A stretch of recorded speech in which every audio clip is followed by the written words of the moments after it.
Tous, comment allez-vous? Bien? Vous avez des combats? Oui? Formidable, c'est bon signe. C'est bon signe. C'est la période pourrie du carême, hein? Voilà. Mais rassurez-vous, ça va être encore plus pourri dans les 10 jours à venir. C'est un peu long le carême, puis à la fin c'est très court, parce qu'on s'aperçoit que en fait, Pâques approche et on a l'impression que tout a couru à toute vitesse. Voilà. Le fait est que c'est un moment de combat, donc je vous félicite d'être là et de persévérer, de continuer dans notre chemin. Si on a le cap en vue, à savoir la Pentecôte, être rempli d'un nouvel esprit, d'un nouveau souffle de vie, le souffle que nous allons recevoir par la résurrection du Christ à Pâques et qui nous sera donné en plénitude à la Pentecôte, eh bien c'est normal que ça travaille un peu et que voilà, d'accord? Ok? Souriez, Jésus vous aime. On va louer un peu pour se mettre en bonne disposition. Alors vous inquiétez pas, il y a des chants de louanges, il y a des gens un peu scrupuleux qui disent « Ouh là là là là là là, on va commettre des péchés mortels », parce que dans beaucoup de chants de louanges, il y a un mot qu'on n'a pas le droit de dire pendant le carême, c'est ben, vous venez de le dire, donc vous allez tous en enfer. Non, rassurez-vous, dans ces chants-là, on a le droit de le dire, Maranatha si vous voulez, mais on peut dire Alléluia, c'est pas très grave. Voilà. Au nom du Père et du Fils et du Saint-Esprit, que vive mon âme à te louer, tu as posé une lampe, une lumière sur ma route, ta parole Seigneur, ta parole Seigneur. Heureux ceux qui marchent dans tes voies, Seigneur. De tout mon cœur, je veux garder ta parole, ne me délaisse pas, Dieu de ma joie. Que vive mon âme à te louer, tu as posé une lampe, une lumière sur ma route, ta parole Seigneur, ta parole Seigneur. Seigneur, béni sois-tu, parce que tu es vraiment notre vie, la vie de notre âme.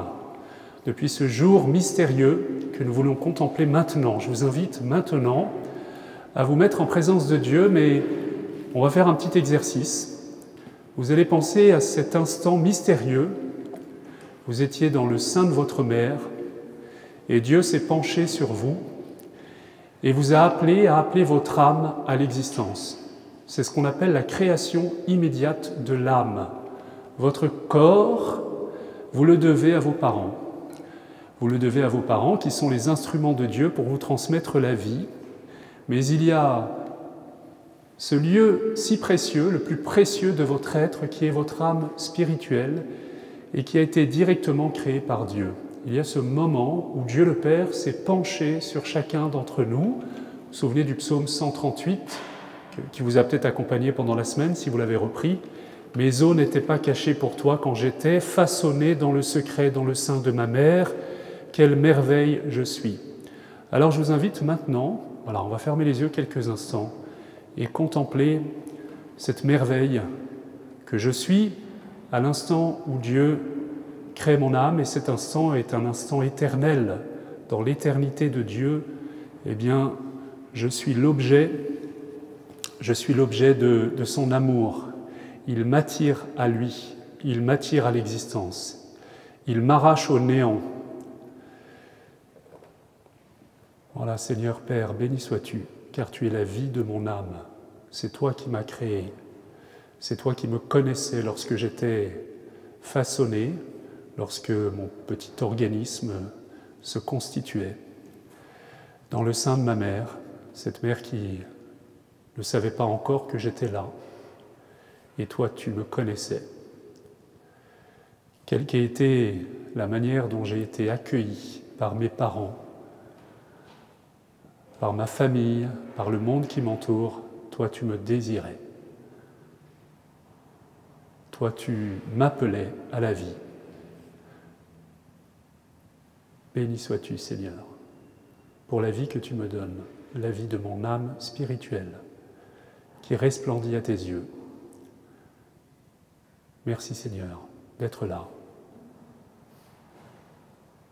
Que vive mon âme à te louer, tu as posé une lampe, une lumière sur ma route, ta parole Seigneur, ta parole Seigneur.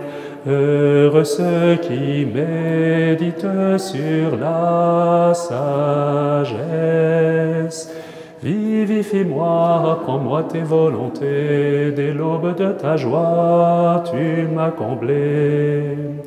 Que vive mon âme à te louer, tu as posé une lampe, une lumière sur ma route, ta parole Seigneur, ta parole Seigneur. Voilà Seigneur, attire-moi à toi ce soir, je dépose à tes pieds, au pied de cet autel, tout ce qui peut nous encombrer. Voilà, tout ce qui nous empêche d'être connectés à toi, tout ce qui nous empêche d'entendre ta parole, tous les parasitages, toutes les interférences entre toi, entre ta parole et mon cœur. Mon âme a soif de t'entendre, de me nourrir de ta parole, de ton enseignement. Alors je prends autorité ici sur tout esprit qui pourrait nous distraire de quelque manière que ce soit, que le sang de l'agneau de Jésus recouvre cette Église, notre assemblée, tous nos proches, tous ceux auxquels nous pensons. Seigneur, nous voulons te dire que nous sommes là, que nous sommes disponibles pour toi. Voilà, nous te déposons aussi tout ce qui a fait notre semaine, les joies, les soucis, les combats, tout cela nous le déposons à tes pieds, Seigneur, et viens refaire nos forces, viens nourrir nos âmes de ta parole. Merci Seigneur. Je vous salue Marie, pleine de grâce, le Seigneur est avec vous. Vous êtes bénie entre toutes les femmes, et Jésus, le fruit de vos entrailles, est béni.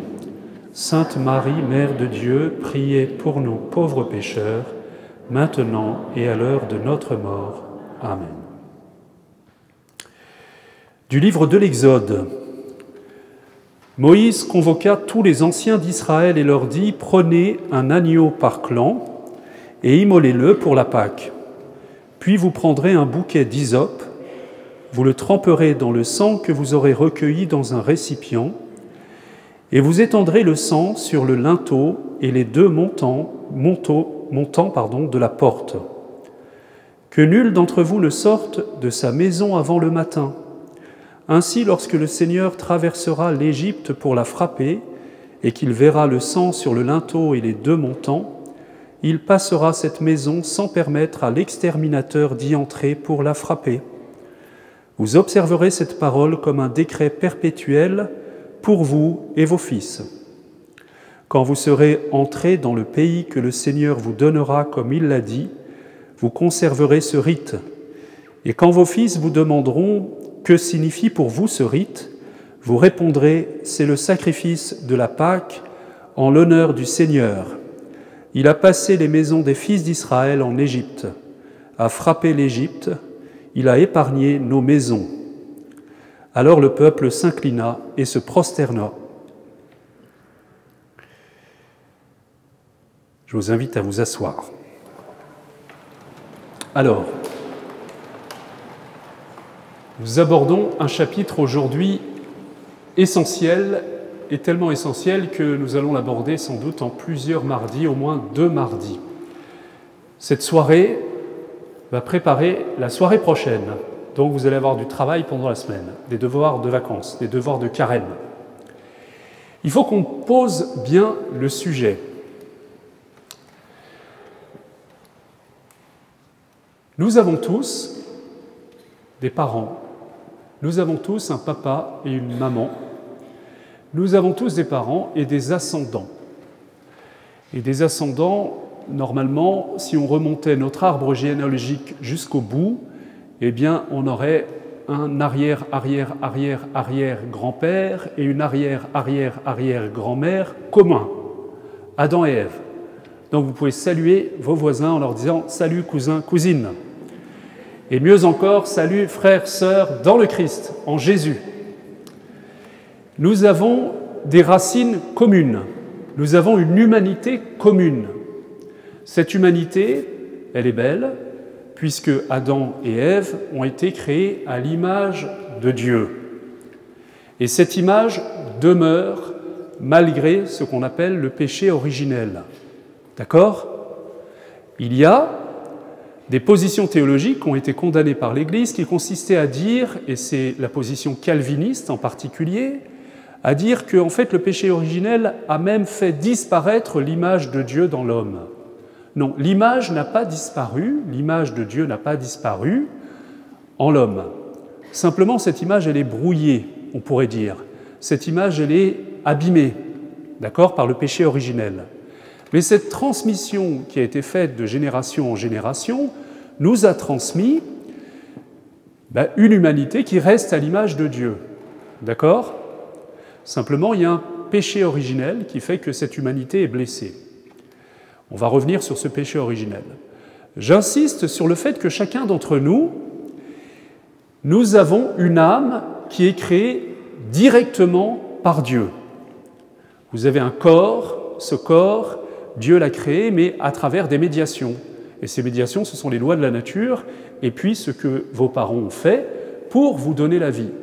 Ce qui fait que d'ailleurs, à votre naissance, on s'est penché sur votre berceau, et il y a eu le conflit des familles, chacun la revendiquait, il est complètement de nous, ou alors, toutes sortes de choses que vous savez, hein. Mais c'est vrai que vous ressemblez à vos parents, vous êtes un mixte des deux. Mais pour ce qui est de l'âme, figurez-vous, l'Église a toujours tenu ce dogme qui est la création immédiate de l'âme par Dieu, sans préciser à quel moment, je vous le disais l'autre jour, c'est-à-dire que Dieu a attiré votre âme à lui, directement, sans médiation, sans intermédiaire, et d'ailleurs quand vous priez, eh bien vous entrez dans ce lieu de jonction entre votre âme et Dieu, puisque Dieu est en dehors du temps, c'est maintenant, c'est pas simplement un moment particulier, mais c'est maintenant que Dieu vous tient dans l'être et qu'il attire votre âme à lui. D'accord ? Et en l'attirant à lui, eh bien, il la maintient dans l'être.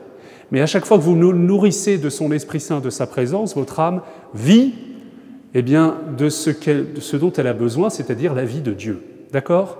C'est pour ça que c'est très important d'abord, souvent de se souvenir et de se mettre en présence de Dieu, et notre âme en présence de Dieu. Même ça fait du bien, ça, de penser que Dieu me regarde. Vous voyez, avant de lui dire « je te supplie, prends pitié de moi », etc. Mettons-nous en présence de Dieu. Dieu qui attire à lui cette âme. Voilà. Troisième point, donc nous avons des parents, nous avons une âme créée directement par Dieu. Le troisième point, c'est qu'il y a effectivement un péché originel. Ce péché originel, c'est mystérieux, mais c'est la blessure originelle qui se transmet de génération en génération. Et si vous lisez les 12 premiers chapitres de la Genèse, vous voyez la progression du péché. Ça a commencé par le serpent qui se glisse insidieusement dans le jardin, que Adam et Ève laissent entrer, et puis ils mangent de l'arbre de la connaissance du bien et du mal. C'est évidemment un symbole pour dire que, ils prennent possession de ce qui n'appartient qu'à Dieu, c'est-à-dire la connaissance du bien et du mal, déterminer ce qui est bien et ce qui est mal. Voilà. Et ce faisant, ils vont blesser profondément la première alliance entre eux et Dieu, puis ensuite l'alliance entre l'homme et la femme, l'alliance entre l'homme et son propre corps, entre son intelligence, son cœur, etc., entre l'homme et son environnement. Et ça va se transmettre, vous voyez que la génération d'après, le péché originel grandit, puisque la première fratrie, l'histoire se termine par un meurtre. Et si vous allez dans la génération qui suit, pour un œil crevé, il y aura une vendetta, il y aura 7 personnes qui seront punies de mort pour un œil crevé. Voyez ? Donc en fait, il y a comme un effet boule de neige du péché qui va arriver jusqu'au chapitre où il est question du déluge, et Dieu voit le péché pulluler sur la face du monde, sur la face de la terre, et il se repent d'avoir créé l'homme. Et il va noyer tout le monde dans les eaux du déluge, évidemment, là encore, nous le savons, nous les chrétiens, c'est qu'il veut faire renaître une humanité nouvelle. Et donc l'Arche d'Alliance, les pères de l'Église ont toujours vu que c'était l'image de l'Église, de laquelle naît une humanité nouvelle, qui va renaître parce qu'elle a été plongée dans les eaux du baptême. C'est-à-dire une nouvelle naissance de cette humanité vieille du péché originel. Voilà, ceux qui vont recevoir le baptême dans la nuit de Pâques, eh bien, ils vont être plongés dans ce que le déluge était l'annonce, si vous voulez, c'est-à-dire la mort et la résurrection du Christ et la nouvelle naissance et une vie sainte, libérée du péché originel. Si vous m'avez suivi, aujourd'hui, vous qui êtes baptisés, vous avez en quelque sorte une double hérédité. Vous avez l'hérédité qui vous a été transmise par vos parents, par la chair et le sang. Cette hérédité, elle est à la fois marquée par l'image de Dieu, mais en même temps par le péché originel. D'accord ? Mais vous avez reçu un principe de vie nouvelle par votre baptême. Vous voyez, c'est comme si Dieu avait fait une transplantation cardiaque au jour de notre baptême. Il nous donnait un nouveau principe de vie. OK ? Mais il y a encore le principe ancien qui circule. Et le péché originel pour chacun d'entre vous, eh bien, il a la coloration de votre hérédité. Ça va jusque-là ? Et on a tous une hérédité particulière. Vous voyez, l'autre jour, je voyais quelqu'un qui me disait « Eh bien, chez nous, il y a une petite tare qui se transmet, c'est qu'il y a une petite fragilité par rapport à l'alcool. » Par exemple. Ça, ce sont des choses qui se transmettent par l'hérédité. On reçoit de très belles choses par l'hérédité. La manière dont l'image de Dieu resplendit en nous, elle a un certain chemin. Voilà. Mais il y a aussi des choses qui sont lourdes. Et ces choses sont lourdes, elles marquent notre hérédité, notre histoire. Et elles vont nous marquer de deux manières. Elles vont nous marquer d'abord parce que, eh bien, nous avons été éduqués dans un certain cadre, donc nous avons baigné dans un certain bain. Si il y a eu de la violence chez nous, eh bien, c'est une des conséquences du péché originel qui va affecter notre développement, qui va nous blesser, qui va nous affecter. C'est le péché originel qui pèse sur nous et qui a des conséquences sur nous, d'accord ? Et nous en sommes affectés. Voilà. Et puis, il y a des choses, j'allais dire, génétiques qui se transmettent, des fragilités, des failles qui peuvent se transmettre. Et il y a des péchés qui ont pu marquer les générations précédentes et qui peuvent mystérieusement nous marquer nous-mêmes. Ça va ? Si on en restait là, ce serait révoltant. Mais nous le savons tous. Eh bien, telle habitude de violence dans notre famille, peut-être que nous, on a une tendance à être violent, à être colérique, etc. Ça va ? Je ne vous ai pas perdu ? Oui ? Vous comprenez tout ça ? C'est l'hérédité. On pourrait dire finalement que notre hérédité, c'est, quand elle est négative, pour la part négative, c'est la couleur du péché originel pour moi-même. Elle prend un canal particulier. Alors il y a une citation, ce que je vais vous dire n'est pas dans le catéchisme de l'Église catholique, mais il y a une citation du livre de l'Exode, que vous avez, la deuxième, qui vous a peut-être surpris si vous êtes tombé dessus. Le Seigneur passa devant Moïse et s'écria « Le Seigneur, Dieu miséricordieux et compatissant, lent à la colère, riche en bonté et en fidélité, qui conserve son amour jusqu'à 1000 générations, qui pardonne l'iniquité, la rébellion et le péché, mais qui ne tient point le coupable pour innocent et qui punit l'iniquité des pères sur les enfants et sur les enfants des enfants jusqu'à la 3e et à la 4e génération. » Aussitôt Moïse s'inclina à terre et se prosterna. Comment comprendre ce passage ? Alors vous entendez ? Il y a une bénédiction que Dieu répand sur 1000 générations, en vertu de sa tendresse, et puis une punition sur 3 ou 4 générations. Alors ce qu'il faut bien comprendre là-dedans, c'est qu'il ne faut pas essayer de faire une comptabilité, mais c'est un effet littéraire qui nous est donné pour dire que, oui, il y a des choses qui se transmettent, qui pèsent sur nous, le péché de nos parents, par exemple, ou un malheur survenu à nos parents, peut peser sur nous aujourd'hui. Et ça marche sur 3 ou 4 générations. Mais la bénédiction de Dieu est sur 1000 générations, c'est-à-dire est infinie. D'accord ? Et elle est capable de recouvrir complètement cela. Parce que le sang que Jésus a versé pour nous, il nous est transfusé. Vous voyez ? C'est un sang nouveau, pur, qui peut purifier, qui vient purifier le sang que nous avons reçu de nos parents et même qui peut refluer sur 1000 générations. Vous voyez ce que je veux dire ? C'est un effet rétroactif. Ça va ? Donc c'est cet effet qui est là. Cela dit, certains disent qu'effectivement, 3 ou 4 générations, ça tient bien compte de l'histoire de nos familles. Vous voyez ? Il y a, à la mesure humaine, des choses qui se transmettent effectivement de manière plus prégnante sur 3 ou 4 générations. Voilà. Et que nous pouvons, à un moment de notre vie, prendre position en vertu de notre baptême. J'ai reçu l'eau vive du baptême, le sang du Christ, qui vient en moi, qui vient me recouvrir, qui vient me purifier, qui vient m'alimenter de l'intérieur, et je demande la grâce qu'il vienne purifier toutes les séquelles du sang blessé, qui est celui qui s'est transmis par mes parents et sur les générations qui me précèdent.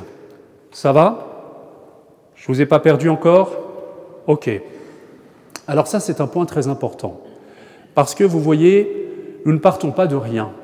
Quelqu'un me disait tout à l'heure, moi dans ma vie, et je pense que c'est le signe de quelqu'un qui a une qualité de vie très grande, j'ai toujours voulu avancer sans trop regarder le passé.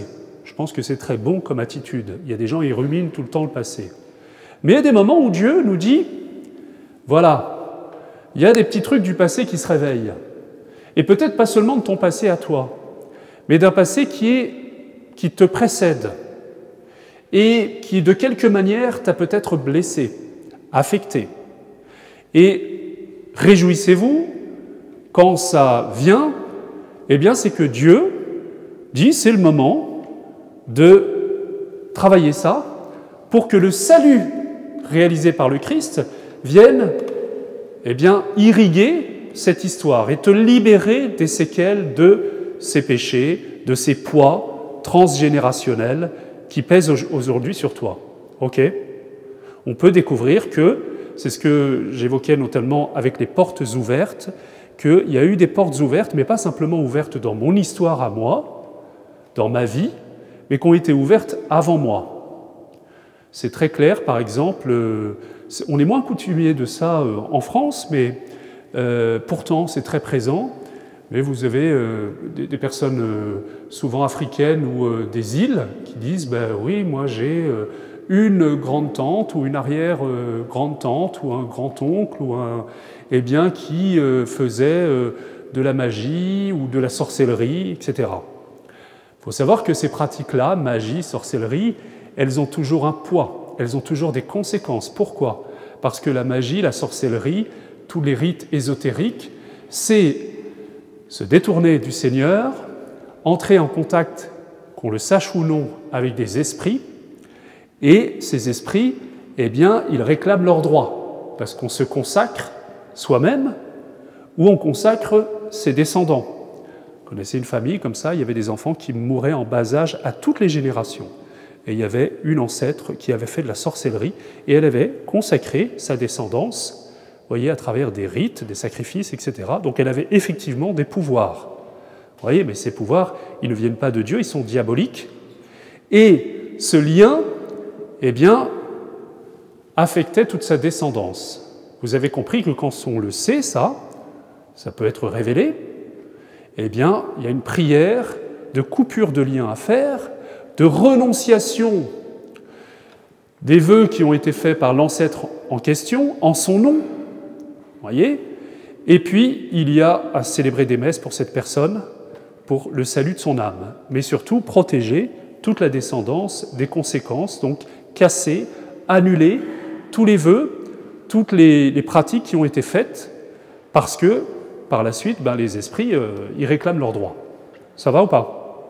Alors ça peut paraître curieux, mais vous savez, dans beaucoup de familles, il y a les coupeurs de feu. J'ai une grand-mère, elle touchait les verrues, voilà. Moi, j'ai comme ça une personne dans ma famille, alors elle ne peut pas s'empêcher d'imposer les mains à tout le monde et dire « je peux te guérir, tu as mal à quelque part, dis-moi que tu as mal quelque part, que je te guérisse ». Je dis bah, « moi, j'ai mal nulle part pour l'instant ». Eh ben oui, mais oui, tu as des sinusites, toi. Alors je vais te mettre la main sur le nez et tout. Je dis ok, on fait juste une chose. On se met devant Jésus et on lui dit, Seigneur Jésus, tu lui dis, je t'offre ce don que j'ai. S'il ne vient pas de toi, arrête tout. Vous croyez qu'elle l'a fait? Non, elle ne l'a pas fait. Elle a refusé, absolument. Elle était vexée. Tu doutes que je veuille du bien? Non, non, je ne doute pas du tout que vous vouliez du bien, vous êtes pleine d'amour. Mais moi, j'ai confiance en Jésus, surtout. Et c'est drôle, hein, je ne l'ai plus vu pendant des années après. Elle était terriblement vexée. Vous voyez, elle y tenait quand même à ce pouvoir-là, parce que ça la valorisait aussi. Quand ce n'est pas beaucoup d'argent qui va avec... Je connais une personne comme ça qui avait un don héréditaire, qui faisait qu'elle mettait la main sur les dos, et puis les gens étaient... en fait, c'était des transferts d'énergie. Vous savez, on pourrait faire un discernement une fois sur tout ce dont on doit se méfier. Il y a des choses qui sont scientifiques, il y a des choses qui sont fiables, mais il y a des choses, dès lors que quelqu'un touche pas, voyez, qui met les mains à une certaine distance, vous pouvez partir en courant. Hein. Voilà, c'est sûr. Et cette personne, elle avait les pouvoirs et du coup, elle gagnait beaucoup d'argent par rapport à ça. Et puis quand elle est allée à Lourdes un jour, elle a entendu une monition intérieure de la Vierge Marie lui dire qu'il devait renoncer fermement à ça. Elle s'en est confessée, cette personne, et puis après elle a fait des coupures de liens, etc. Le problème, si vous voulez, c'est qu'après elle a continué à faire des soins, mais sans problème. Hein. Sauf que c'était ses anciens patients qui la sollicitaient, qui la poussaient, qui lui offraient beaucoup d'argent en disant « mais nous, ça marchait. » Ça marchait, sauf que ça marchait provisoirement, et puis, vous voyez, les énergies, elles circulaient. Ça va? Bon, ça, il faut couper. Donc, nous avons une histoire qui est chargée. Il y a une histoire de colère, de haine, peut-être, dans nos ancêtres. Est-ce qu'il y a des Corses parmi vous? Vous avez le droit de le dire, hein? Les histoires corses, on les connaît tous, hein? Parce que l'arrière-arrière-arrière-arrière-arrière-grand-père de mon arrière-grand-père, eh bien, son voisin, celui de la famille, il lui a piqué un âne une fois, et puis il n'a pas respecté, etc. Donc, les familles sont irréconciliables de génération en génération. Et donc, il y a un lien, quelque chose qui pèse, un esprit de haine, de colère, de division. Voilà. Il y a eu, dans ma généalogie, moi je suis par exemple telle personne qui va recevoir le baptême adulte, et elle vient d'une certaine histoire. Vous savez que avant le baptême, c'est ce que nous vivons ensemble avec les catéchumènes, il y a les scrutins, et quand le futur baptisé vient par exemple d'une tradition autre, bouddhiste, où il y avait une pratique, une tradition, je ne sais pas quoi, musulmane, etc., il faut renoncer aux idoles et aux fausses croyances. Et on coupe tous les liens qui, de quelque manière que ce soit, nous retiennent dans notre marche vers le Christ. Mais quelquefois, ça n'a pas été fait pleinement, voilà, ou on sent qu'il y a besoin de le faire, etc. Ça va? Ça va? Alors, ce point est important, parce que je vous ai parlé de vos ascendants. Et il y a des choses qui peuvent peser sur notre vie, sur nous-mêmes, sur notre équilibre physique, psychologique, notre santé, mais surtout sur notre épanouissement et notre marche spirituelle. Voilà. Donc il ne s'agit pas de vouloir à tout prix faire place nette et puis aller fouiller dans tous les détails de notre vie, mais il y a des choses qui peuvent nous apparaître à un moment de notre vie. Et là, c'est très beau parce que nous pouvons prendre autorité en disant « dans ma vie, c'est Jésus qui est roi ». Et donc il vient chasser tout ce qui n'est pas de lui.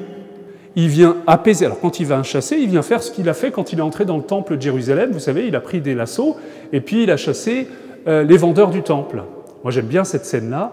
Je dis, allez, viens faire le nettoyage par rapport à toutes ces pratiques qui ne sont pas très claires, qui sont du commerce avec l'au-delà, que ce soit l'au-delà saint ou l'au-delà souterrain, ou, etc., etc. Voilà. Viens faire le grand nettoyage et je t'autorise à le faire et à refluer dans l'histoire familiale. Okay ? Et donc ça c'est... Mais ensuite Jésus il ne fait pas que ça. Ensuite il vient eh bien, mettre le baume de son amour et de sa guérison, parce qu'il y a des blessures aussi. Voyez ? Il vient fermer les portes qui avaient été ouvertes par ces pratiques-là, etc. Ok ? Alors, ça correspond d'ailleurs littéralement, vous savez, nous disons quand nous prions que nous nous revêtons du sang de l'agneau, du sang de Jésus. C'est très important parce que ce sang, c'est lui qui fait un rideau de protection sur nous, qui vient fermer les portes qui ont besoin d'être fermées, qui vient assainir ce qui a besoin d'être assaini, purifier ce qui a besoin d'être assaini. Et le fondement théologique, c'est le passage que nous avons lu du livre de l'Exode. Je vous rappelle ça, on en avait parlé lors de la première séance, mais c'est tellement fort, tellement prégnant. Lors de la Pâque juive, donc, le père de famille a comme mission privilégiée le soir, la veille au soir, vous voyez, puisque les fêtes juives commencent au moment du coucher de soleil, la veille au soir, donc le sabbat, aujourd'hui, il commence toujours le vendredi soir, hein, et c'est là que commence la prière. Et le jour du grand de la Pâque, eh bien, commence la veille au soir, et ça commence par ce rite par lequel eh bien, le papa, dans l'après-midi, va avec son fils apporter un petit agneau qu'on va faire sacrifier au temple. Et vous savez que l'année de la Pâque de Jésus, Jésus meurt à 3 heures sur la croix, et c'est le moment où les gens vont au temple.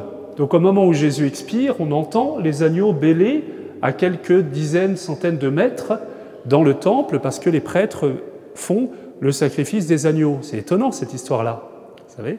Et vous l'avez compris. Pourquoi ?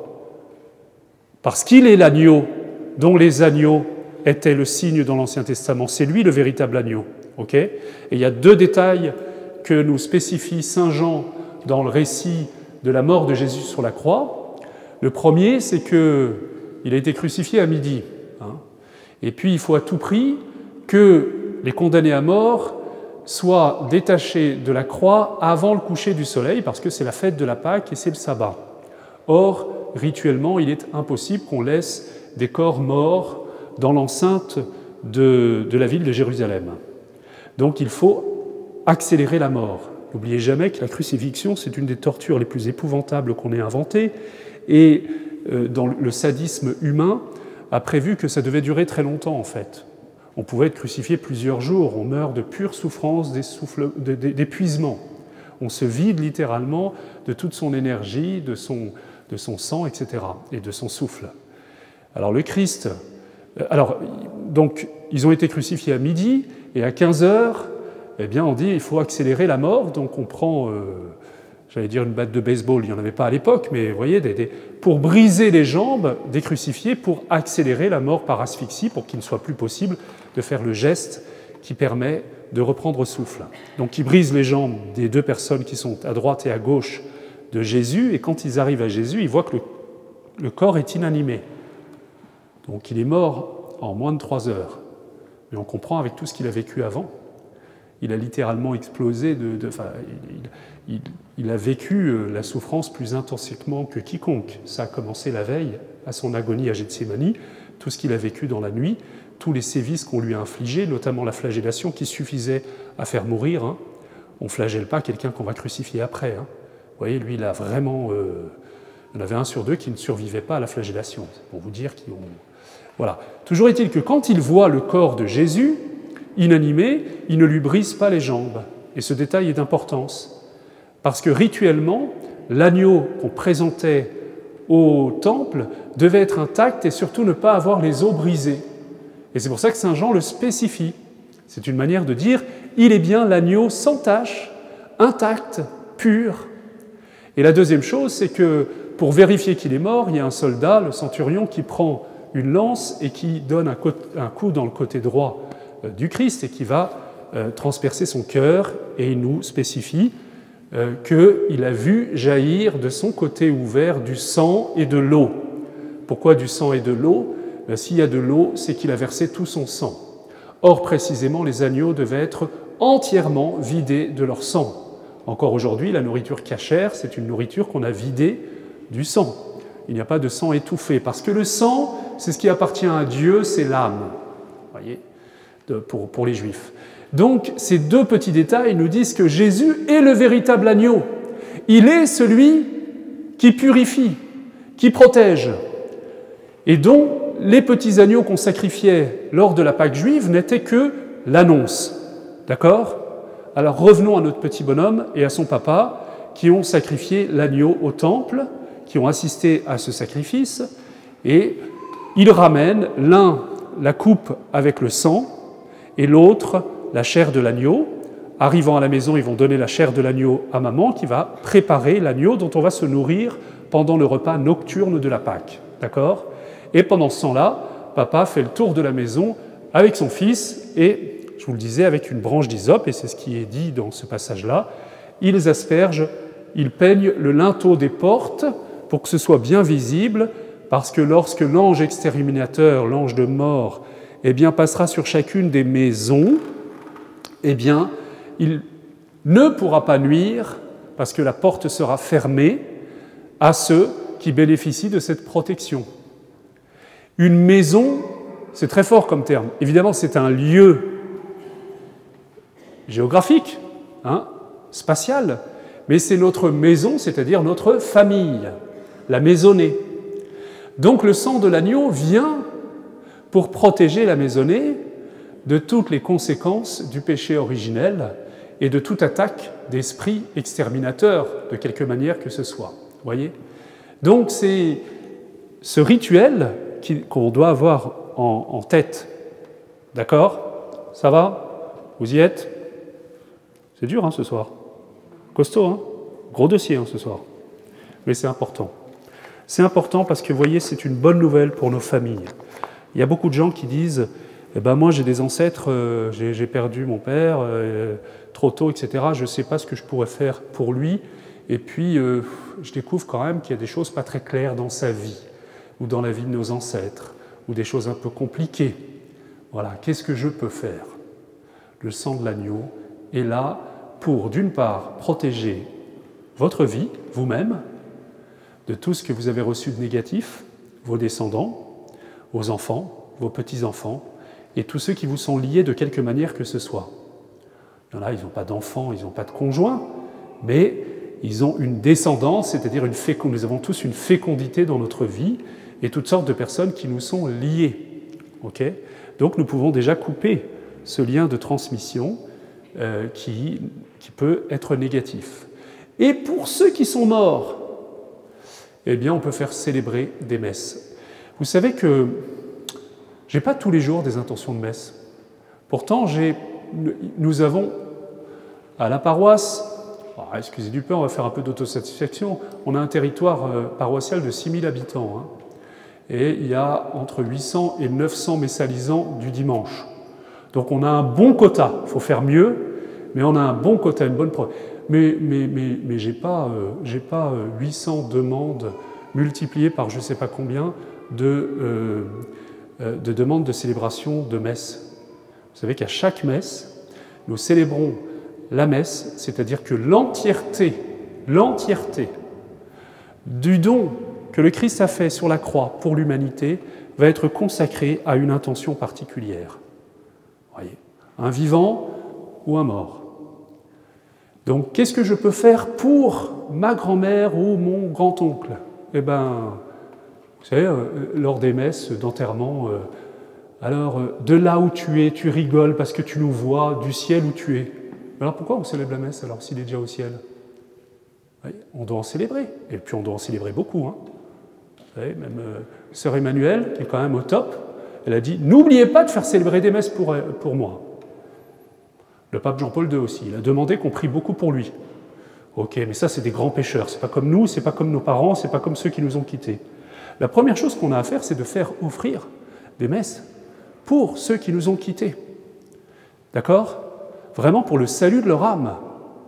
Et c'est un cadeau extraordinaire qu'on peut faire. Ça, c'est la première chose qu'on peut faire. Quand on est un peu inquiet, pour quelqu'un de notre ascendance, ou quelqu'un qu'on connaît. Vous savez, moi, ça m'est arrivé 3 fois, depuis que je suis prêtre, de voir, c'était des contrats obsèques, et le cercueil arrivait seul, et il n'y avait pas d'assemblée. Alors j'ai appelé à chaque fois une série de paroissiens, et je leur ai demandé, on fait un matelas de prière autour d'elle. Et cette personne, on inscrit 40 messes pour elle. Allez, on met le paquet. Oui. Mais il y a tous ceux qui ne passent pas par l'Église. Hein. Vous savez qu'aujourd'hui, on passe très peu par l'Église. Parce qu'avec l'histoire du Covid, etc., il y a les pompes funèbres, certaines pompes funèbres qui disent aux gens, non, c'est pas la peine. Vous aurez une messe. En fait, c'est des célébrations laïques qui sont au crématorium. Vous voyez ? Et donc, on contourne, parce que c'est plus cher de passer, puis c'est plus long. Il faut le savoir, tout ça. Hein. Il faut informer les gens que c'est pas la même chose. Alors, je ne dis pas simplement pour gagner de l'argent. Hein. J'ai quand même un tout petit peu le souci des âmes, du salut des âmes. Mais la première chose, le plus beau cadeau qu'on puisse faire, c'est de célébrer une messe. C'est faire célébrer des messes à cette intention-là. Voilà. Et je vais même en rajouter un petit peu. Vous savez que lorsque vous allez vous confesser, vous recevez le pardon de vos péchés si votre péché est sincère. Il y a 3 conditions, hein, vous savez. Il faut que votre aveu soit complet, qu'il soit sincère et qu'il soit... Zut, j'ai oublié un autre truc. Il y a une 3e condition, quoi. Pardon ? Oui, le repentir, vous voyez. Si vous me dites, par exemple, je suis désolé, mon père, j'ai mis du poison dans le café de ma belle-mère, et je m'en repens énormément.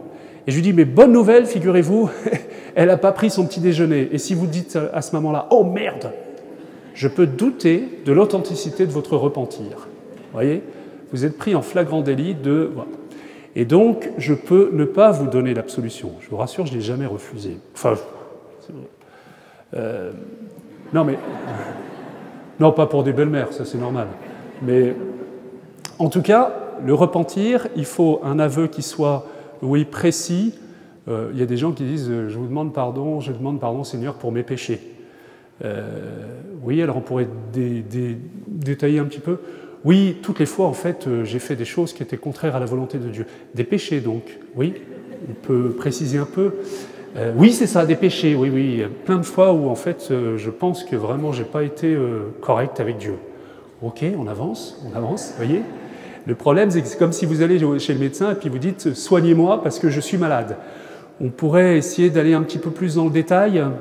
Voilà, vous êtes indiscret, docteur. Le risque, c'est qu'on vous donne du Doliprane alors qu'il faudrait vous amputer le pied. Vous voyez, c'est un peu embêtant. Donc, simplement un peu précis, sans être scrupuleux, complet.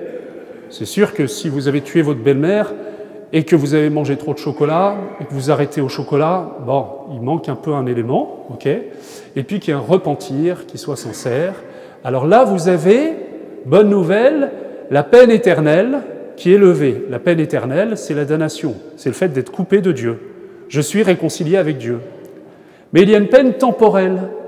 Cette peine temporelle, ce sont les conséquences de votre faute. Et ces conséquences, eh bien, elles restent. Par exemple, je ne sais pas quoi, je me suis drogué, eh bien, il y a des conséquences, c'est que j'ai quand même des portes ouvertes, une fragilité physique, psychologique, etc., une dépendance et compagnie. Vous voyez ? Et puis, d'ailleurs, pas seulement sur moi, parce que j'ai peut-être entraîné d'autres personnes là-dedans. Okay ? La médisance, il y a beaucoup de conséquences. Hein. Je ne vous refais pas l'histoire de Saint-Philippe Néri avec le poulet, tout le monde la connaît par cœur. Oui ? Non ? Ouais, vous viendrez me voir. Il faut avoir pitié des paroissiens du dimanche, qui l'ont entendu 278 fois et demi. Mais il y a des conséquences. Et donc, lorsque vous allez vous confesser, eh bien, la peine temporelle n'est pas levée. Sauf si vous faites une démarche d'indulgence plénière, c'est-à-dire liée à certaines démarches de pèlerinage, de conversion.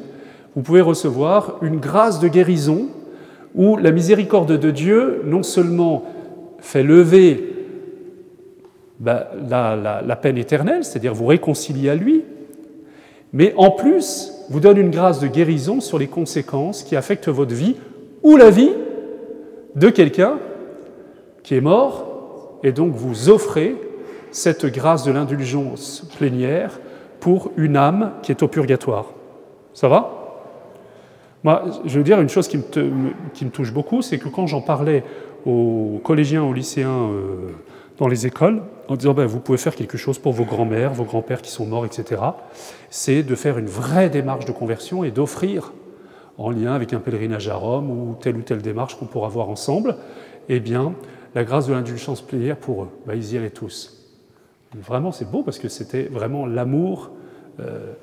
Donc, je découvre que tel ancêtre ou telle personne a commis tel péché, telle chose, ou j'en sais rien. En tout cas, je m'inquiète pour le salut de son âme.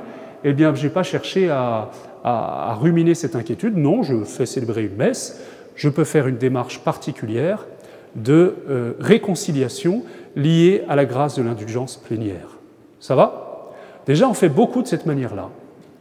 Ensuite, il y a un acte que vous allez poser, que vous pouvez poser, qui est un acte d'autorité. Vous avez compris que c'est notre démarche jusqu'à maintenant. C'est-à-dire qu'il vous appartient de couper les liens familiaux. Vous savez pourquoi? Parce que vous êtes, par votre baptême, vous êtes prêtre, prophète et roi. Prêtre, c'est qu'il y a une prière que nul ne fera à votre place. Prophète, c'est qu'il y a des paroles de bénédiction que nul ne pourra dire à votre place. Roi, et reine, parce qu'il y a des lieux où personne ne régnera à votre place, où personne n'appellera le règne de Dieu à votre place.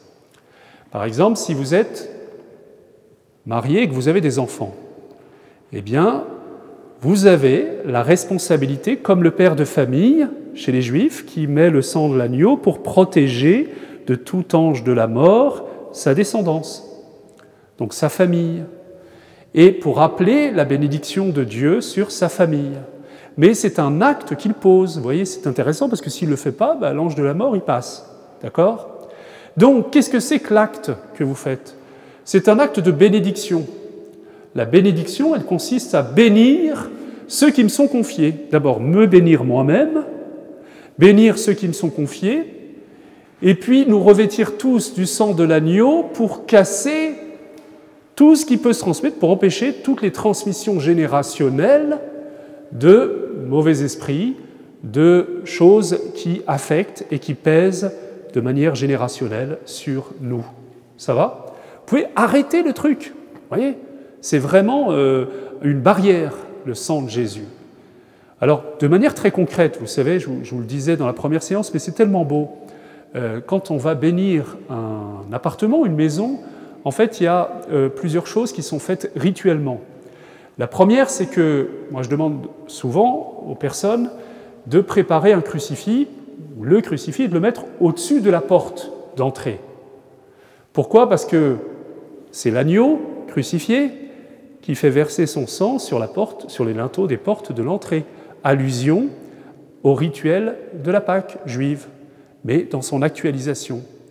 Et en même temps, on va bénir le linteau des portes en premier, c'est-à-dire que le sang et l'eau qui ont jailli du côté de l'agneau immolé va revêtir le linteau des portes. Une manière de dire qu'on ferme la porte à tout esprit mauvais dans cette maison.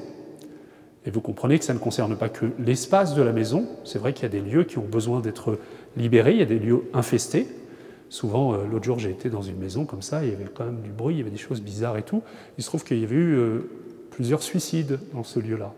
Il y avait des esprits de mort, et il y avait une porte ouverte, il a fallu bénir. Hein.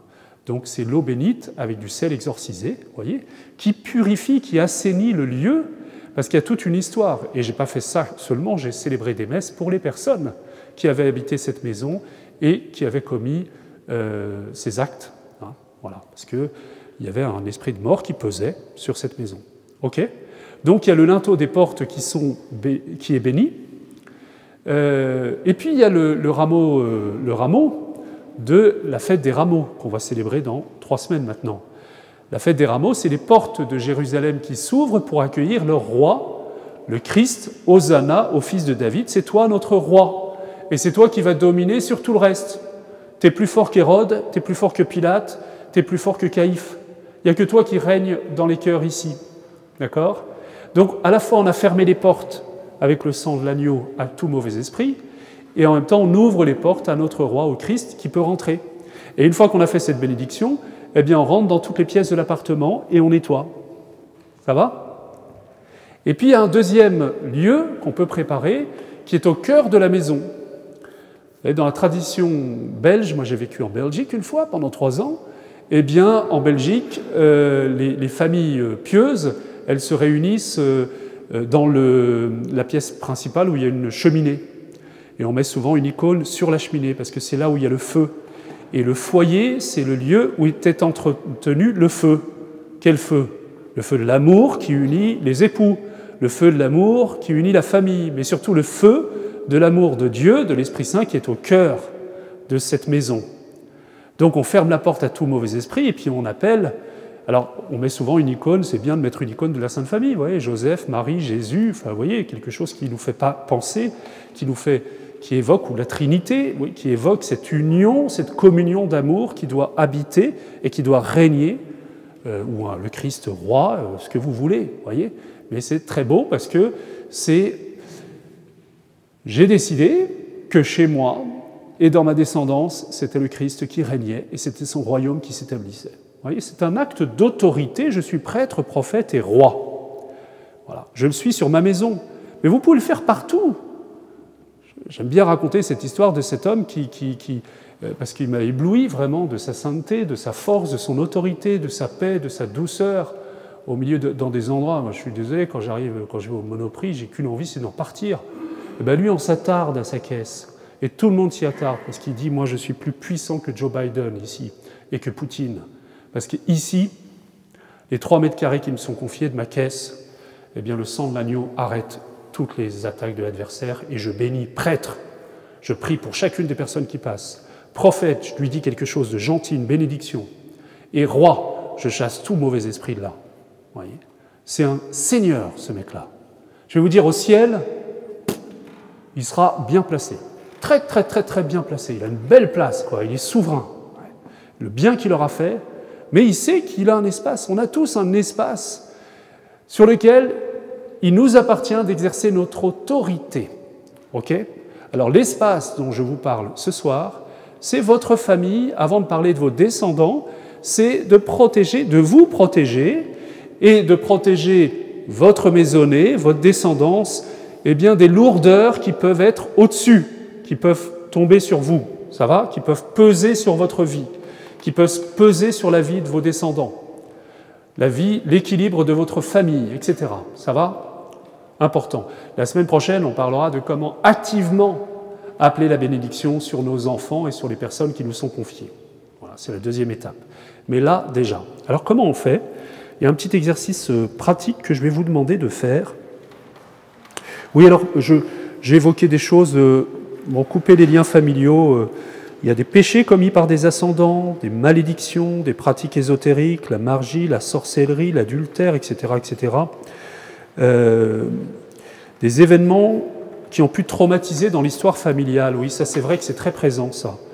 Je voyais quelqu'un l'autre jour qui disait qu'il y a eu une année terrible dans la famille et dans leur maison de campagne, la maison familiale, où il y a eu un accident de voiture très tragique, et puis 2 ans après, un enfant qui a été noyé, etc. Et tout ça, ça pèse sur la famille, vous voyez. C'est des deuils qui pèsent, des deuils qui n'ont pas été faits. Et c'est très envahissant, vous voyez, c'est très présent. Bon, il y a peut-être à faire quelque chose là-dessus, vous voyez. Des traumatismes qui font que y a une peur, il y a des événements, des morts violentes, des discordes sur un lieu, toutes sortes de tout ce qui peut appeler, oui, évidemment, les suicides. On peut, vous voyez, libérer notre famille, nos enfants de toutes sortes de choses moins faciles à identifier, mais tout ce qui est du domaine de la projection, vous voyez, des projections qui ont été faites sur nous, qui pèsent sur des membres de la famille, des rancœurs qui sont entretenues, etc., etc. Il y a des secrets aussi, les secrets de famille, ça c'est terrible. Le secret de famille, vous savez, un secret, par définition, eh bien il est partout présent. Parce que quelque chose qui n'est pas dit, mais qui est là, c'est très angoissant et ça règne. Oui. Et alors, comme ça n'est pas nommé, le jour où on le nomme, déjà, on le met à sa place. Ouais. Je connais une personne comme ça, il était d'une famille, alors ils étaient terriblement antisémites, violents, etc. Puis en fait, j'ai fait une petite étude et puis je le voyais, il y avait des choses très compliquées dans leur famille. En fait, ils avaient un ancêtre juif qui avait dénoncé d'autres personnes, d'autres juifs. Et il a renié complètement son identité. Et il a imposé à toute sa famille une espèce sa propre culpabilité. Voyez. Et quand un petit enfant le voit, je lui dis, tu te libères de ça. On va demander pardon pour ton grand-père, on va se libérer de ça, mais tu n'es pas obligé de prendre sur toi ce poids familial et puis d'endosser ce mensonge et puis ce regard négatif, parce qu'il était complètement culturellement antisémite, etc., tout ce qu'on peut imaginer, et plus encore. Voilà. C'est une libération, il a pris autorité, il s'est libéré de ce poids, de ce secret. C'était vraiment une libération de voir ce phénomène-là. Enfin, voilà. Ok.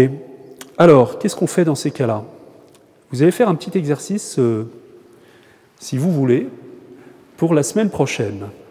Je vous propose de faire votre arbre généalogique et d'essayer de remonter. Alors vous avez vu 3 ou 4 générations, ce n'est pas toujours facile, mais au moins 2. Alors quoi? Il y a vous, en bas, avant de voir vos descendants, et puis il y a papa et maman.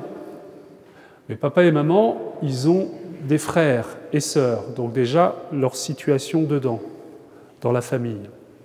Et l'autre jour, je voyais un jeune homme, dans la famille de sa mère, il y a eu 3 suicides dans la fratrie. Et celui qui a survécu, il a eu des enfants. Mais il y a une vraie problématique de transmission, vous voyez. Il n'y a pas qu'un problème psychologique et psychiatrique, il y a un problème qui est plus lourd, vous voyez. Et donc c'était bien de le noter. Et donc sur votre arbre généalogique, vous pouvez noter les points un peu particuliers, vous voyez. Ça peut être un deuil dans des circonstances particulières, ou un poids de maladie, ou telle personne, on sait dans la famille des pratiques un peu bizarres, voilà, un peu particulières. Voilà. Ou telle personne qui a été, par exemple, il y a des difficultés aussi, il y a des portes ouvertes sur l'adultère, l'impureté, etc., qui peuvent être liées à tel grand-père, en fait, il n'était pas du tout fidèle, et puis il a fait... et puis c'était un peu secret, mais il y a une gêne par rapport à ça, enfin, vous voyez, toutes sortes de choses comme ça. Ou une répétition de divorce de génération en génération, par exemple. Vous pouvez noter des choses comme ça. Donc vous remontez les générations, il y a les grands-parents, ils ont chacun une lignée et puis une fratrie. Donc ce que vous pouvez voir, et puis vous notez un petit peu ce que vous désirez offrir à Dieu, simplement, et puis les points qui peuvent apparaître douloureux. Ce qui est très important, c'est de noter particulièrement des péchés graves dans le domaine par exemple, de l'ésotérisme ou des pratiques qui sont vraiment contraires à l'adoration qui n'est due qu'à Dieu. Je regarde Eric et Léa, si j'oublie des choses, vous me le dites, hein. Il y a des points qu'il faut signaler. C'est des spécialistes, pardon, je le désigne. Etc. Si vous pouvez remonter sur 3 générations, c'est super. 4 générations, si vous y arrivez, bon. Oui. L'idée, ce n'est pas de faire voyez, une recherche systématique, mais c'est simplement les choses qui apparaissent, parce que vous confiez ça au Seigneur, on va prier ce soir, et puis voilà, on fait tranquillement. Et puis, la semaine prochaine, eh bien, notre réunion, on fera une messe sur les arbres généalogiques. C'est-à-dire qu'on plongera tous vos arbres généalogiques, votre histoire familiale, dans le sang de l'agneau offert sur l'autel. D'accord ? Donc on les déposera, puis l'autel. S'il y a des points plus particuliers, on vous dira comment est-ce qu'on peut vous aider à prier particulièrement dessus. Et nous ferons une prière d'autorité au cours de cette messe. Ça va ? Parce que ce n'est pas simplement le prêtre qui va le faire, mais c'est vous tous qui allez déposer à l'autel ces points et puis qui allez appeler la vertu du sang de l'agneau sur vous-même et sur votre famille. Ça va ou pas? Ok? Combien j'en ai perdu là? En fait, c'est une très bonne nouvelle. C'est quelque chose de très beau. C'est quelque chose de merveilleux. Parce que, vous voyez, il n'y a aucune fatalité. Il y a tout un courant, si vous voulez, de la philosophie qui va vous dire en fait, vous croyez que vous êtes libre, mais vous êtes conditionné par votre histoire familiale, par votre environnement, mais non, on est conditionné, mais on est fondamentalement libre, d'abord pour la raison que je vous ai dit tout à l'heure, c'est que notre âme a été créée directement par Dieu, elle a une dignité unique, et que nous ne sommes jamais conditionnés complètement, de telle sorte que nous soyons obligés de réitérer où nous soyons définitivement enfermés dans ce qui a pu marquer notre histoire et notre hérédité, aussi graves qu'aient été les événements. Et puis surtout, le Christ nous donne son propre cœur, son propre sang, sa propre vertu pour faire toute chose nouvelle en nous et purifier, comme refluer cette pureté du sang du Christ sur tout le sang, j'allais dire contaminé, pardon pour l'expression, mais de notre hérédité. Alors ça, c'est extraordinaire de se dire ça. Et puis qu'on peut encore faire des choses bien pour nos ancêtres, non pas surtout en cultivant leur mémoire. Ça, c'est du spiritisme. Mais en les offrant à Dieu dans une messe et en coupant les liens qui sont entre eux et nous, en les libérant pour qu'ils aillent vers Dieu.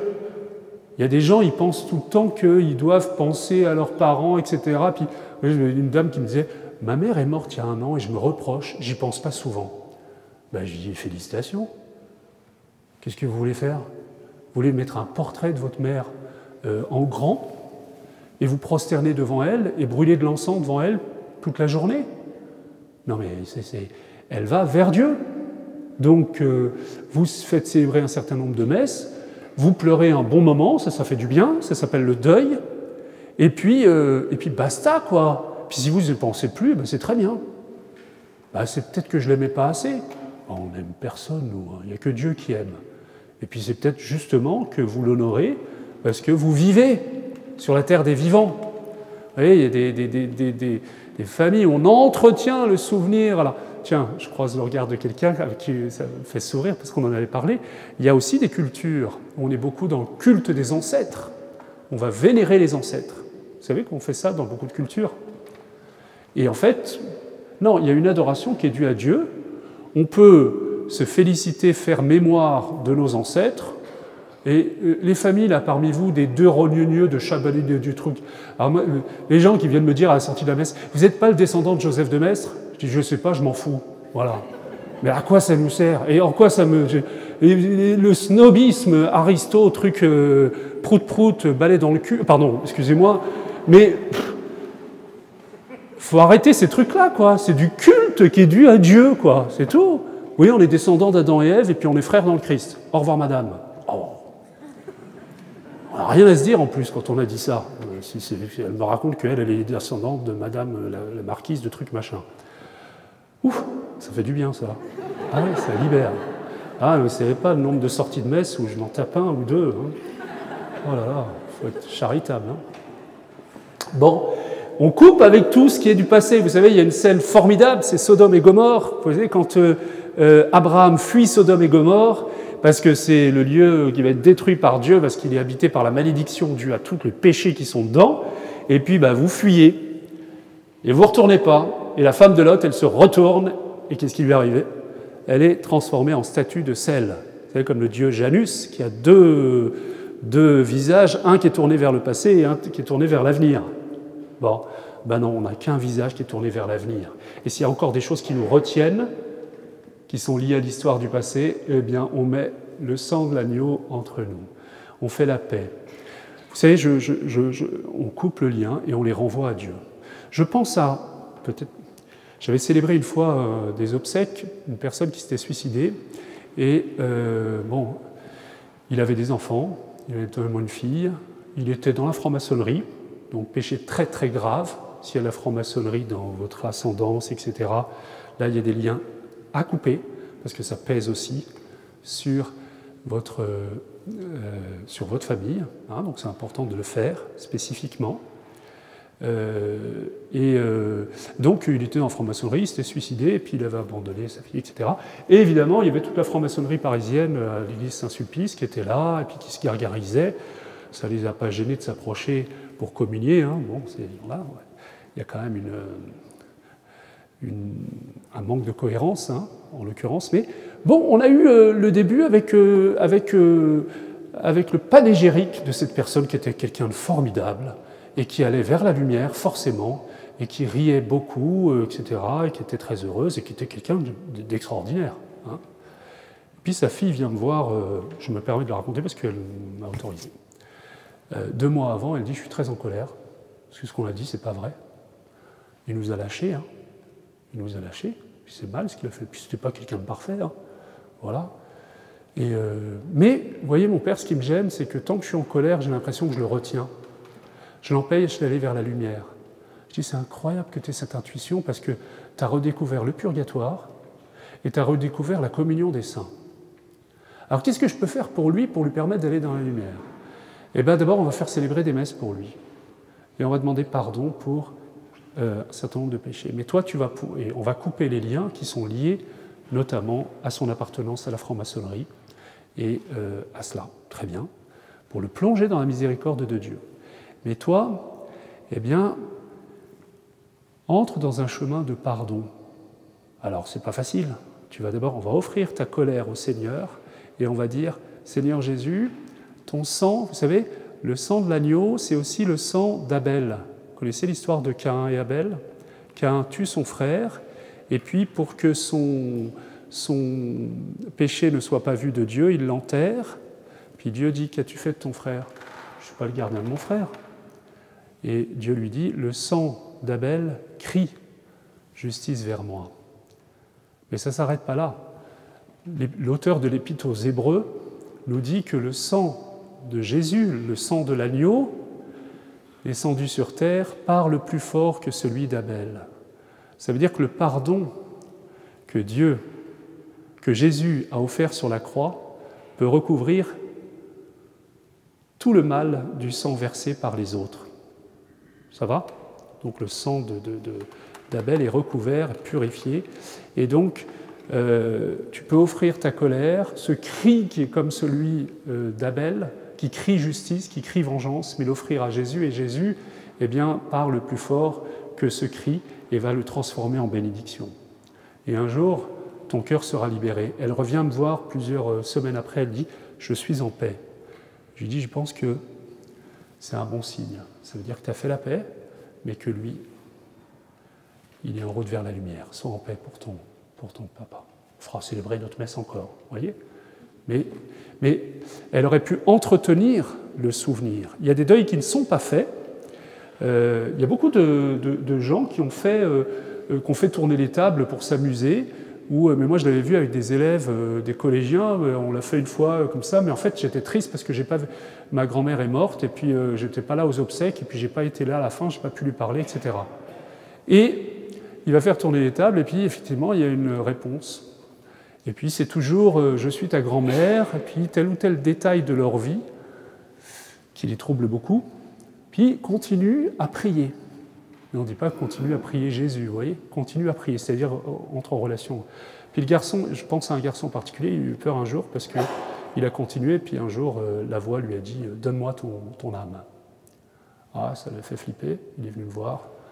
Bonne confession, prière de délivrance, et par le sang de l'agneau, par le sang de Jésus qui coupe tout lien, et puis renonciation à toutes ces pratiques-là, qu'il soit libéré. Mais il commençait à faire des cauchemars, il avait des idées noires, etc. Enfin, des choses qui commençaient à ne pas aller très bien dans sa vie.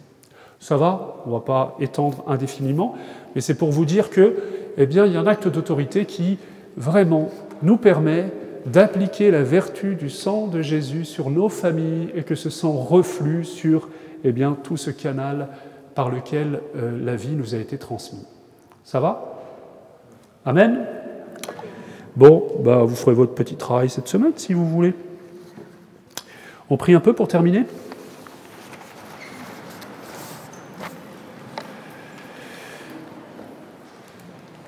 Voilà, Seigneur, nous voulons t'offrir notre louange. Nous ne voulons pas rester simplement passifs à écouter un enseignement, mais nous voulons vraiment que nos cœurs se tournent vers toi. Et je voudrais d'abord te bénir pour nos familles, chacune de nos familles, pour nos parents. La bonne nouvelle, c'est qu'ils ne sont pas parfaits. Ça, c'est une bonne nouvelle. Ils ne sont pas Dieu. Ça, c'est une bonne nouvelle. Et donc, nous pouvons les bénir et te bénir de nous avoir transmis la vie à travers eux. Et nous voulons aussi les envelopper de ta miséricorde, Seigneur. Nous voulons envelopper nos familles de ta miséricorde. Nous voulons que tous soient bénis. Nous voulons que le samedi saint, tu descends aux enfers, c'est-à-dire que tu viens visiter toutes les âmes qui sont en attente du salut. Eh bien, je te demande de venir visiter les enfers de nos familles, c'est-à-dire toutes les âmes qui sont encore en attente d'une parole de libération, toutes les âmes qui ne sont mortes sans avoir pu se tourner vers toi, Seigneur. Tous ceux dont nous ne savons pas vers qui ils se sont tournés à la dernière heure. Voilà, Seigneur, nous ouvrons grandes les portes de nos familles, de nos vies, de nos cœurs, de toutes ces âmes à ta Seigneurie, comme tu es entré en triomphateur dans Jérusalem. Ouvrons les portes au roi, au Dieu de gloire, lançons des cris de joie. Laissons jaillir un chant de victoire, Hosanna, Hosanna, Hosanna. Ouvrons les portes au roi, au Dieu de gloire, lançons des cris de joie. Laissons jaillir un chant de victoire, Hosanna, Hosanna, Hosanna. Marchons ensemble, l'ennemi tremble, Dieu est avec nous. Chassons les ténèbres, ouvrons les portes au roi, au Dieu de gloire, lançons des cris de joie. Laissons jaillir un chant de victoire, Hosanna, Hosanna, Hosanna. Qui pourra taire notre prière? Dieu est avec nous. Levons sa bannière, ouvrons les portes au roi, au Dieu de gloire, lançons des cris de joie. Laissons jaillir un chant de victoire, Hosanna, Hosanna, Hosanna. Dansons devant lui, rempli de sa vie. Dieu est avec nous. Chantons sa louange, ouvrons les portes au roi, au Dieu de gloire, lançons des cris de joie. Laissons jaillir un chant de victoire, Hosanna, Hosanna, Hosanna. Du livre des Nombres. Le Seigneur dit à Moïse, transmets ses instructions à Aaron et ses fils. Voici comment vous bénirez les Israélites. Vous leur direz que l'Éternel te bénisse et te garde, que le Seigneur fasse briller son visage sur toi et t'accorde sa grâce, que le Seigneur se tourne vers toi et te donne la paix. C'est ainsi qu'ils mettront mon nom sur les Israélites et je les bénirai. On va prendre un petit temps pour accueillir la bénédiction de Dieu, d'abord sur nous-mêmes. Voilà, on va faire un petit geste tout simple. Vous mettez votre main sur la tête et vous prenez autorité, c'est-à-dire que vous vous revêtez, au nom de Jésus, Dans l'autorité de Jésus, regardez pas vos voisins, vous êtes ridicules, mais c'est pas grave. Hein. Assumez, vos voisins sont ridicules aussi. Voilà. Et j'appelle sur moi la bénédiction de Dieu en vertu de l'autorité qui m'a été donnée au baptême. Le sang de Jésus me recouvre ma mémoire, recouvre mon intelligence, recouvre ma sensibilité, mon cœur, ma vie, mon corps, tout mon être. Et je prends autorité et je coupe tout lien en ton nom, Seigneur Jésus, tout lien de quelque sorte. Je ferme les portes qui ont été ouvertes dans mon histoire par mes propres péchés, par mes propres ignorances, par mes accidents de la vie éventuellement, par mes peurs. Et je ferme la porte, toutes les portes qui ont été ouvertes par mes ancêtres. Peut-être que j'en ai plus particulièrement en tête. Voilà. Que ton sang, Seigneur, vraiment vienne purifier toute ma maison, c'est-à-dire moi-même, mon être, tout ce qui dépend de moi, tout ce qui découle de moi. Voilà, Seigneur Jésus, béni sois-tu, et j'appelle ta bénédiction. Je retourne le mal qui m'a été fait, ou je retourne tout ce qui m'a été transmis, qui est négatif, je le retourne sur ces personnes, mais en bénédiction. Seigneur, j'appelle ton sang sur le sang de mes ancêtres, voilà, pour les bénir, pour qu'ils soient purifiés. Merci Seigneur. Voilà, merci. Alors il y en a certains qui sont mariés, qui ont leur conjoint à côté d'eux. Oui, vous n'êtes pas obligé de lever la main. Eh bien, vous allez bénir votre conjoint et en prendre autorité. Et votre conjoint va vous confier quelque chose. Mais je prends autorité au nom de Jésus et je te bénis. J'appelle sur toi, et c'est les hommes qui vont commencer parce qu'ils doivent être leaders dans la prière. Et je te bénis et je ferme toutes les portes qui ont été ouvertes par tes ancêtres. Vous savez, je cite souvent ce cas-là, mais d'un homme qui dit « c'est trop puissant quand j'ai béni ma femme le soir ». Eh bien, elle était attaquée parce qu'il y avait des trucs dans sa famille et qui l'empêchaient de dormir, à la seconde même, elle s'est endormie. Et maintenant, mon problème, c'est que je voudrais trouver le moyen de faire en sorte que le Seigneur arrête ses ronflements. Voilà. Et là, pour ça, je n'avais pas de prière spéciale. Voilà, vous allez bénir votre épouse, messieurs, maintenant, et vous bénissez votre époux ensuite, mesdames. Et puis les autres, on vous accompagne dans cette prière. Et puis ceux qui sont venus sans leur conjoint, vous aurez la simplicité de lui demander de faire ce geste. Et s'il vous demande si vous êtes malade, si vous avez un problème, eh bien vous lui montrez la vidéo. Jésus, mon roi, Jésus, ma joie, Jésus, tu es là, viens à moi.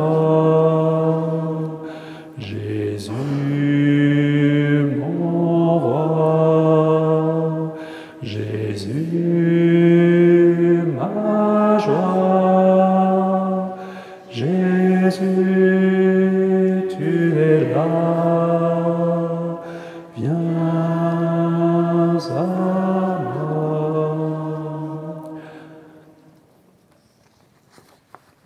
Et nous prenons ensemble la prière que nous lisons tranquillement, que vous pourrez reprendre tous les jours jusqu'à mardi prochain, en appliquant, en remplissant les vides. Père très saint, béni sois-tu de m'avoir appelé à la vie. Je te bénis pour mes parents et mes ancêtres par lesquels la vie m'a été transmise. Bénis-les en abondance. Garde ceux qui sont encore sur terre dans ta bénédiction. Donne-leur longue vie et paix sur cette terre. Accueille auprès de toi ceux qui nous ont quittés. Je te confie particulièrement ceux qui sont morts en état de péché, sans le secours de la prière de l'Église et sans pouvoir se recommander à toi. Fais-leur miséricorde. Seigneur Jésus, béni sois-tu pour le sang répandu à la croix. Je recouvre de ton sang ma famille sur 4 générations. Je te confie mes lignes ascendantes paternelle et maternelle. En ton nom, je coupe tout lien négatif avec eux. Je coupe tout lien, plus particulièrement avec tel ou tel ascendant. Je casse et annule toute pratique contraire à ta volonté. Que ton sang me protège, ainsi que mon conjoint et mes enfants. Retourne sur cet ancêtre le mal qui nous a fait en bénédiction. Je lui pardonne de tout cœur et me libère de toute amertume, de toute colère. En ton nom, je chasse tout mauvais esprit et lui ordonne d'aller à ta croix et de se soumettre à ta souveraineté. Je m'en libère et en libère ma famille pour toujours. Je te confie mon conjoint, ma conjointe, mes proches. En ton nom, je prends autorité sur tout ce qui peut peser sur eux. Je les bénis de tout cœur. Je chasse loin de ce qui les entrave. Je te confie mes enfants, mes petits-enfants. En ton nom, je les libère de tout lien négatif hérité du passé. Esprit Saint consolateur, béni sois-tu pour ton feu qui brûle au cœur de ma famille. Purifie les liens qui nous unissent les uns aux autres. Réchauffe l'amour en nos cœurs. Brûle tout péché, toute séquelle des fautes du passé. Trinité Sainte, soyez bénie pour notre famille. À travers joies et peines, conduisez-la, bénissez-la, purifiez-la, jusqu'au jour sans fin où nous nous retrouverons tous, vivants et morts, dans votre amour. Vierge Marie, je me recouvre et je recouvre ma famille de votre manteau maternel et virginal. Je te salue Marie, comblée de grâce. Le Seigneur est avec toi. Tu es bénie Marie entre toutes les femmes, et Jésus, le fruit de tes entrailles, est béni. Sainte Marie, Mère de Dieu, ô prie pour nous, pauvres pécheurs, dès maintenant et jusqu'à l'heure de notre mort. Amen. Ave Maria, Ave Maria, Ave Maria, Ave Maria, Ave Maria, Ave Maria, Ave Maria, Ave Maria, Ave Maria. Saint Joseph, je me place et je place ma famille sous votre protection. Je vous salue, Joseph, vous que la grâce divine a comblé. Le Sauveur a reposé dans vos bras et grandi sous vos yeux.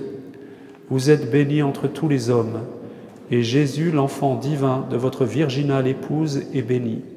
Saint Joseph, donné pour Père au Fils de Dieu, priez pour nous, dans nos soucis de famille, de santé et de travail jusqu'à nos derniers jours, et daignez nous secourir à l'heure de notre mort. Amen. Saint Michel Archange, défendez-nous dans le combat. Soyez notre protecteur contre la méchanceté et les embûches du démon.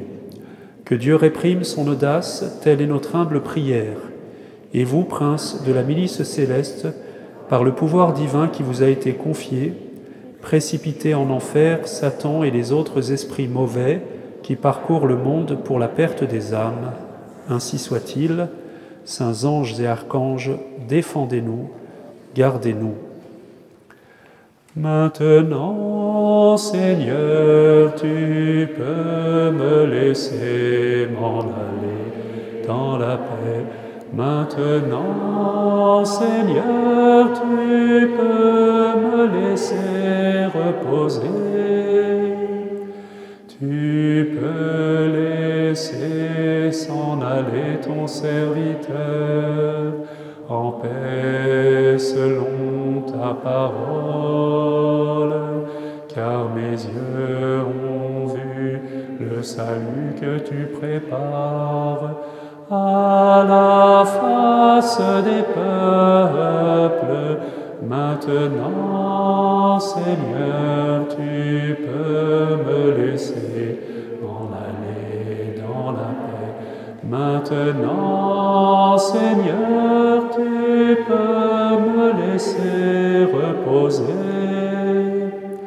Lumière pour éclairer les nations et gloire d'Israël, ton peuple.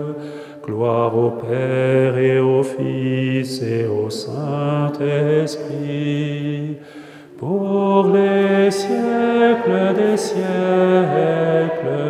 Maintenant, Seigneur, tu peux me laisser m'en aller dans la paix. Maintenant, Seigneur, tu peux me laisser reposer. Le Seigneur soit avec vous, et que Dieu Tout-Puissant tourne vers vous son visage, qu'il vous accorde sa paix, qu'il vous accorde une nuit paisible, au nom du Père et du Fils et du Saint-Esprit. Ave Regina Caelorum, Ave Domina Angelorum, Salve Radix, Salve Porta, ex qua mundo lux est orta, Gaude Virgo gloriosa, super omnes speciosa, Vale o valde decora, et pro nobis Christum exaltate.